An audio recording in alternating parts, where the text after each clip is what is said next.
नाज़रीन आदाब।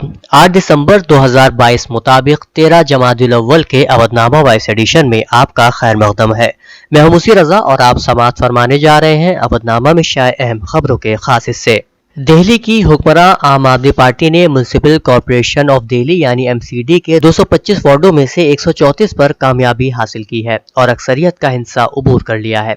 इस जीत के साथ ही आम आदमी पार्टी ने 15 साल से इख्तिदार में रहने वाली भारतीय जनता पार्टी को बाहर का रास्ता दिखा दिया है। वजीर आला अरविंद केजरीवाल ने जीत के बाद ट्वीट किया और दिल्ली के लोगों का शुक्रिया अदा किया और दिल्ली की बेहतरी के लिए वजीर आजम नरेंद्र मोदी से आशीर्वाद मांगा। इस इलेक्शन में बीजेपी ने 104 सीटें जीती हैं और कांग्रेस को 9 सीटों से मुतमईन होना पड़ा है। दीगर जमातों ने 3 नशिस्तें हासिल की हैं। राज्यसभा के चेयरमैन जगदीप धनखड़ ने पार्लियामेंट की खुद मुख्तारी को जमहूरियत में मुकद्दस करार देते हुए कहा कि आज इसे आइन की किसी भी शिक को मुनासिब अमल को अपनाते हुए मनसूख करने और तरमीम करने का गैर मशरूत हक दस्तयाब है। पार्लियामेंट के हक को सबसे अहम करार देते हुए मिस्टर धनखड़ ने कहा कि इसके लिए उसे एग्जीक्यूटिव के ताउन की जरूरत नहीं है और यहाँ तक कि अदलियात भी इस हक में मुदाखलत नहीं कर सकती। उन्होंने कहा कि अदलिया सिर्फ इस मामले में मुदाखलत कर सकती है जहाँ आइन की तशरीह का कोई बड़ा मसला हो और इसके लिए आइन के सेक्शन 145(3) में एक शिक का इल्तिजाम है। सुप्रीम कोर्ट ने बुध के रोज मरकजी हुकूमत और आरबीआई को हिदायत दी है कि 2016 के नोटबंदी के फैसले से जुड़े सभी रिकॉर्ड को देखने के लिए अदालत में पेश किया जाए। अर्जियों पर फैसला महफूज रखते हुए अदालत उज़्मा ने फरीकैन को 10 दिसंबर तक तहरीरी दलाइल दाखिल करने की हिदायत दी है। पार्लियामेंट के सरमाई इजलास में खिताब करते हुए वजीर आजम नरेंद्र मोदी ने आज पार्लियामेंट के दोनों ऐवानों में पार्टी लीडरों से अपील की कि वो ऐवान की कार्रवाई की प्रोडक्टिविटी में इजाफा करे और जमहूरी निज़ाम में पहली बार मुंतखब होने वाले अराकीन पार्लियामेंट की ज्यादा से ज्यादा शिराकत को यकीनी बनाना चाहिए। रिजर्व बैंक ऑफ इंडिया ने इस साल लगातार 5वीं बार रेपो रेट में इजाफा किया है। रिपोर्ट के मुताबिक रेपो रेट में 0.35% यानी 35 बेसिस पॉइंट्स का इजाफा करने का ऐलान किया है। अब रेपो रेट 5.90% से बढ़कर 6.25% हो जाएगा। इस फैसले से अब होम लोन समेत हर किस्म के कर्जे महंगे हो जाएंगे। उत्तर प्रदेश में पार्लियामानी हल्के मैनपुरी और असेंबली नशिस्तों रामपुर मुजफ्फरनगर की खतौली सीट पर हुए जिमनी इलेक्शन की वोट शुमारी जुमेरात को सख्त सिक्योरिटी इंतजामात के दरमियान सुबह 8 बजे से शुरू हो जाएगी। काउंटिंग पुरअमन तरीके से मुनक्किद कराने के लिए एक काउंटिंग ऑब्जर्वर हर असेंबली हल्के में तैनात किए गए हैं।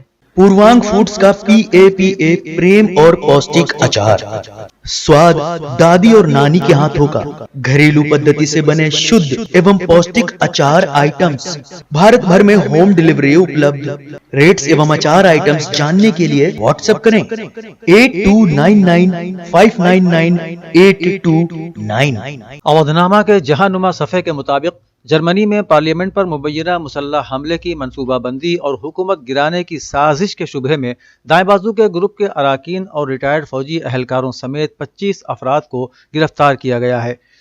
प्रोसिक्यूटिव ऑफिस की जानिब से बताया गया कि साजिश का मंसूबा जर्मनी के शाही खानदान के साबिक रुकन ने बनाया। रिपोर्ट में बताया गया है कि अपने नाम के साथ वो शहजादे का इस्तेमाल करता था।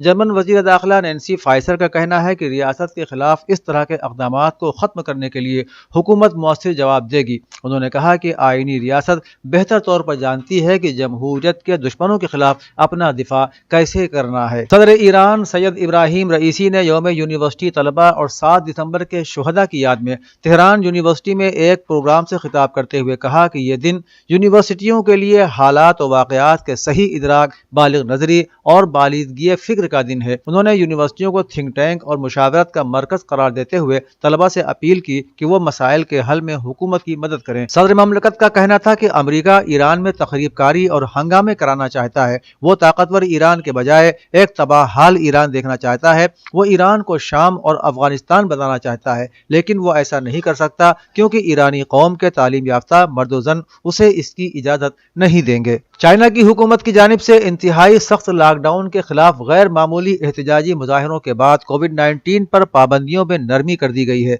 नई गाइडलाइंस के तहत जिन अफराद को कोरोना की हल्की अलामात हैं वो अब घर में ही क्वारंटाइन हो सकते हैं। PCR टेस्टिंग के लिए भी लंबे तरीक़ेकार में नरमी की गई है। इसके अलावा लॉकडाउन की मुद्दत को भी कम किया जाएगा। जिन लोगों को कोरोना की अलामत नहीं है उन्हें अवामी मकामात में जाने के लिए मोबाइल फोन में ग्रीन हेल्थ कोड होना लाजमी है। जो लोग सूबे से बाहर सफर करना चाहते हैं انہیں ایئرپورٹ پر کورونا ٹیسٹ کرانے کی ضرورت نہیں ہوگی اور نہ ہی 48 گھنٹے پہلے کا کورونا منفی ٹیسٹ دکھانا لازمی ہوگا۔ طالبان نے افغانستان میں گزشتہ برس اگست میں اقتدار حاصل کرنے کے بعد سے پہلی بار ایک شخص کو سرعام پھانسی دی۔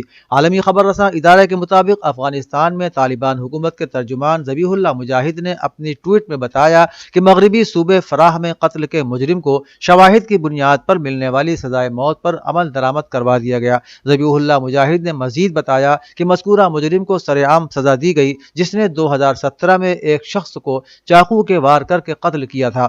پھانسی پر عمل درآمد کے وقت مجمع میں طالبان کے اعلیٰ عہدیدار بھی موجود تھے، لیکن ان لوگوں نے یہ نہیں بتایا کہ موت کی سزا پر عمل درآمد کے لیے کون سا طریقہ استعمال کیا گیا۔ حکمراں نیپالی کانگریس اتحاد نیپال میں ہونے والے عام انتخابات میں اکثریت حاصل کرنے میں ناکام رہا ہے۔ الیکشن کمیشن کے اعلان کردہ نتائج میں نیپالی کانگریس 89 نشستیں جیت کر ایوان نمائندگان میں سب سے بڑی جماعت بن کر ابھری۔ اس کے بعد کمیونسٹ پارٹی آف نیپال 78 سیٹوں کے ساتھ اہم پوزیشن کے طور پر سامنے آئی۔ نیپال کی کمیونسٹ پارٹی حکمراں پارٹنر کے طور پر 32 نشستوں کے ساتھ تیسرے نمبر پر رہی۔ حکمراں اتحاد نے کل 275 میں سے 136 نشستیں حاصل کی، جو حکومت بنانے کے لیے درکار اکثریت سے 2 نشستیں کم ہے۔ بل اینڈ میلنڈا گیٹس فاؤنڈیشن یعنی BMGF فاؤنڈیشن کی سہ فاؤنڈر میلنڈا گیٹس نے بدھ کو اتر پردیش کے وزیر اعلیٰ یوگی آدتیہ ناتھ سے ملاقات کی اور اتر پردیش حکومت کے ساتھ صحت، غذا، تعلیم اور زرعی شعبے میں تکنیکی تعاون کو مزید بڑھانے پر تبادلہ خیال کیا۔ انہوں نے کہا کہ حال کے برسوں میں کووڈ مینجمنٹ اور انسیفلائٹس جیسے بیماریوں پر کنٹرول کرنے کے لیے اتر پردیش نے جس طرح سے کام کیا ہے وہ ایک ماڈل ہے۔ آخری شخص کو دھیان میں رکھتے ہوئے صحت، مالی استحکام، غذائیت، تعلیم اور بااختیار قانون وغیرہ کے شعبے میں اتر پردیش کی کوششیں لائق تحسین ہیں۔ انہوں نے کہا کہ اتر پردیش نہ صرف ہندوستان بلکہ پوری دنیا کے لیے ماڈل ہے۔ آنے والے وقت میں ہم یوپی کے ساتھ اپنے تعلقات اور بہتر کرنے کا ارادہ رکھتے ہیں۔ انہوں نے کہا کہ اتر پردیش میں ترقی کے لامحدود امکانات موجود ہیں۔ ہرکوٹ بٹلر ٹیکنیکل یونیورسٹی یعنی HBTU کانپور یونیک گریڈنگ کے لیے پہلی بار اپنی رپورٹ کونسل کے سامنے داخل کرنے کی تیاریاں کر رہا ہے۔ اتر پردیش کی گورنر اور یونیورسٹی کی چانسلر محترمہ آنندی بین پٹیل نے نیک گریڈنگ کے فوائد کے بارے میں بتاتے ہوئے یونیورسٹی کی سرگرمیوں میں ان کی شراکت داری کو بڑھانے پر زور دیا۔ انہوں نے کہا کہ یونیورسٹی کی سرگرمیوں میں شامل رہنے سے ان کے مثبت شخصیت کی تعمیر، اعتماد اور تجربے میں اضافہ ہوگا اور وہ سماجی زندگی میں ایک ذمہ دار شہری کے طور پر پروان چڑھیں گے۔ محترمہ پٹیل نے رپورٹ میں ایسے طلباء کا ذکر خصوصی طور سے جوڑنے پر زور دیا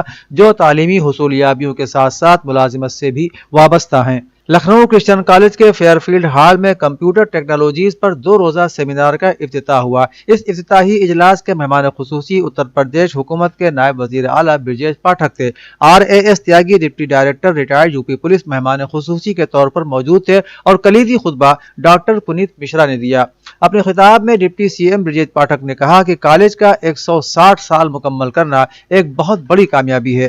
RAS تیاگی نے کہا کہ پچھلے کچھ برسوں میں ٹیکنالوجی میں بڑے پیمانے پر تبدیلیاں دیکھنے میں آئی ہیں، اس لیے ضروری ہے کہ ان تبدیلیوں سے خود کو اپ ڈیٹ رکھا جائے۔ ڈاکٹر پنیت مشرا نے اپنے خطاب میں اس بات پر زور دیا کہ ٹیکنالوجی کو مؤثر طریقے سے استعمال کرنے کی ضرورت ہے اور کسی کو اس کا غلام نہیں بننا چاہیے۔ اتر پردیش کی بھارتیہ جنتا پارٹی حکومت پر آئینی اداروں کو کمزور کرنے کا الزام لگاتے ہوئے سماجوادی پارٹی کے چیف وہپ منوج پانڈے نے بدھ کو کہا کہ سڑک سے ایوان تک حکومت کا یک طرفہ رویہ جمہوریت کے قتل کے مساوی ہے۔ ڈاکٹر پانڈے نے پریس کانفرنس سے خطاب کرتے ہوئے کہا کہ مین پوری لوک سبھا اور رامپور کھتولی اسمبلی تینوں حلقوں میں ہوئے ضمنی الیکشن میں جمہوریت کا قتل کیا گیا ہے۔ پولیس نے لوگوں کو حق رائے دہی سے نہ صرف محروم کیا بلکہ ذات اور مذہب دیکھ کر لوگوں کے ساتھ مار پیٹ بھی کی اور بڑی تعداد میں لوگوں کو ڈرا دھمکا کر واپس گھر بھیج دیا گیا۔ روبرو فاؤنڈیشن کے زیر اہتمام بھارت اتسو لکھنؤ میں ایک مشاعرے اور کوی سمیلن کا انعقاد کیا گیا جس کی صدارت صحافی عبد الوحید نے کی۔ روبرو کے صدر ارشاد راہی نے اپنی تقریر میں روبرو کی خدمات کے بارے میں تفصیلی معلومات فراہم کرائیں۔ اس موقع پر کچھ شعراء کو اعزاز سے بھی نوازا گیا۔ جن شعراء نے مشاعرے میں شرکت کی ان میں ڈاکٹر نوین مہروترا، آکانشا اوستھی، مینا شہید، ناگیندر بہادر سنگھ چوہان، نیتی سریواستو، امیت ہرش، استھانا مہیش، پرکاش بریلوی، شکتی باجپئی، سرور لکھنوی، شیلا ورما، महेश चंद्र गुप्ता, भावना श्रीवास्तव, अनूप श्रीवास्तव, भावना गजल, डॉक्टर सुधा मिश्रा और खुशी वगैरह के नाम काबिल जिक्र हैं। अवधनामा में शाये मज़ामीन को मुकम्मल तौर पर पढ़ने के लिए अवधनामा की वेबसाइट www.awadhnama.com पर विजिट करें और ई पेपर पर क्लिक करें।